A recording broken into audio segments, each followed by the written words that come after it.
Lady Aboma, la géante africaine, n'était pas dahoméenne comme on peut le lire dans des articles de presse. Aboma est une femme qui a connu la célébrité à la fin des années 1800 en raison de sa taille. Avec une taille avoisinant 2,30 m, elle était l'objet de curiosité. C'était la femme la plus grande du monde de la fin du 19e siècle au début du 20e siècle. Ella Grisby est née en octobre 1885 de parents esclaves près de Cross Hill en Caroline du Sud. Travaillant durant son adolescence pour Elihu et Harriet Williams, elle prend leur nom de famille Williams en lieu et place de Grisby, le nom du propriétaire de ses parents.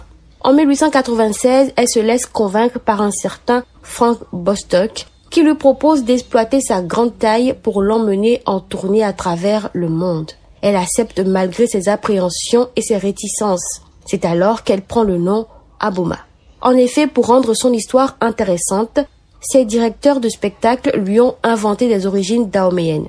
Un article d'un journal britannique disait même qu'elle faisait partie des Agaugiers et qu'elle était l'une des gardes du corps du roi du Dahomey.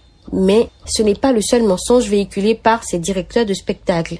Ils ont répandu l'information selon laquelle son appétit était extraordinaire. La presse écrivait que pour petit déjeuner, Miss Aboma se contentait généralement d'1,5 litre de café au lait, d'1 kilogramme de pain et d'1 livre de beurre. Son repas de midi se composait selon la presse d'1 kilo de viande, 1 kilo de poisson et 4 kilos de légumes. Lady Aboma a eu une carrière de 30 ans au cours de laquelle elle a fait le tour du monde. Elle a voyagé en Grande-Bretagne, en Europe, en Australie, en Nouvelle-Zélande, en Amérique du Sud et aussi dans les Caraïbes. Avec le déclenchement de la Première Guerre mondiale, elle est revenue aux États-Unis et a terminé ses jours dans l'oubli et l'abandon.